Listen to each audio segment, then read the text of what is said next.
must emphasize a point that is highlighted in the report and raised by my colleague, Mr. Carney, and that is in terms of witness intimidation, not just in war crimes, but in other cases.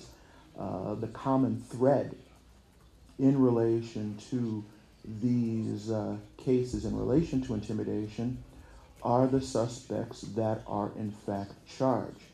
They are very high profile and very powerful individuals, not just within government, but within society.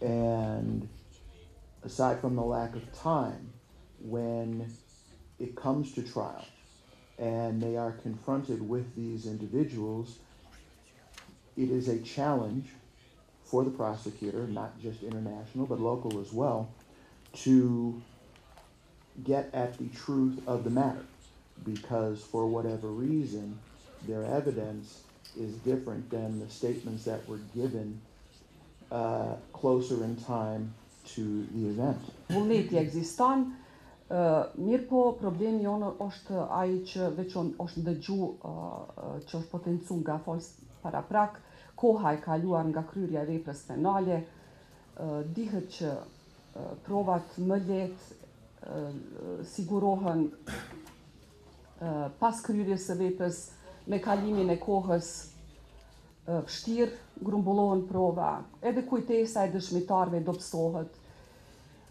Besa kom vrejt që disa dëshmitar në disa raste që i kemi edhe kanë vdek, disa janë smur dhe kështu me radhë.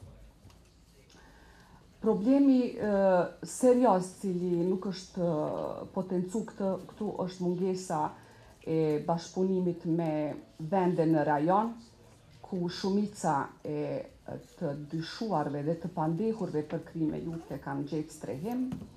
Kjo është diçka që duhet të rregullohet në të ardhmen për hir të drejtësisë. Vendi nuk ka nevojë për të shtuar edhe një institucion posaçëm, një prokurori për krime lufte. Është prokuria speciale, ka tash departamentin për krime lufte, i cili shpresoj që do të pajisë do të plotësohet edhe në staf mbështetës.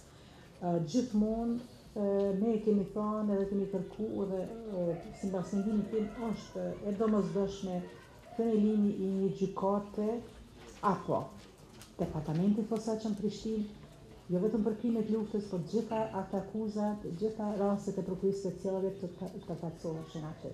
Është një sfidë e madhe për sistemin vendor, gjyqësor dhe ndërkombëtar, nga se gjendem në një situatë e cila kërkon veprim, kërkon punë, kërkon angazhim, kërkon vendosmëri dhe kërkon guxim.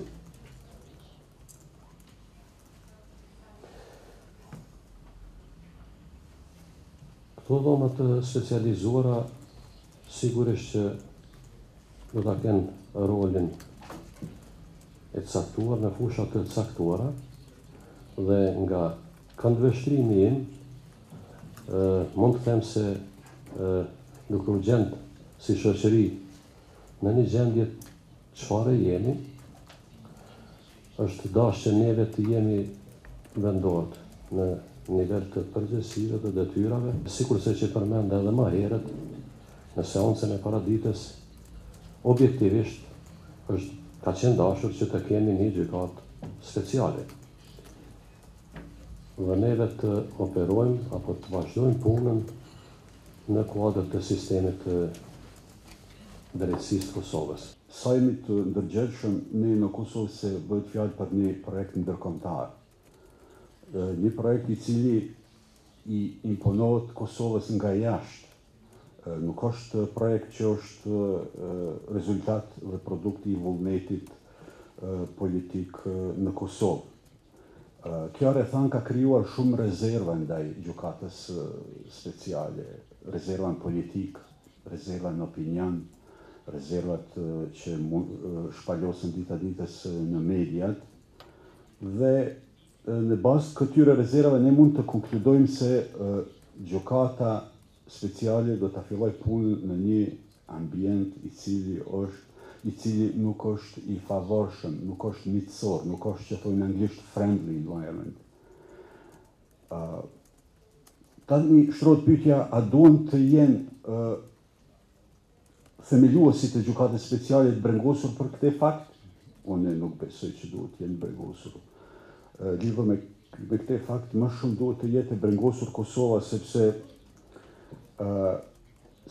mirëfilli dihet kush qëndron pas kësaj gjykatës, kush e themelon, janë Shtetet e Bashkuara dhe Bashkimi Evropian, dhe çdo ushtrim i animozitetit publik ndaj kësaj gjykate në Kosovë vetëm pa nevojë do t'i shkaktonte konfrontimet mes Kosovës dhe themeluesve të kësaj gjykate. Nga zonja Louise Taylor, e cila është zëvendësit në të ardhmen, dhe ne jemi me fat se këtu i kemi ekspert që t'ja jap fjalën zonjës Sara Maliqi nga Civil. Edhe me vite, po.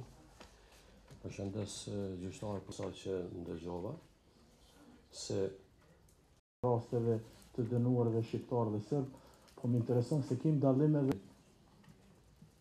Faleminderit ti Mazuni. sa një gjyqtar vendor. Do të thotë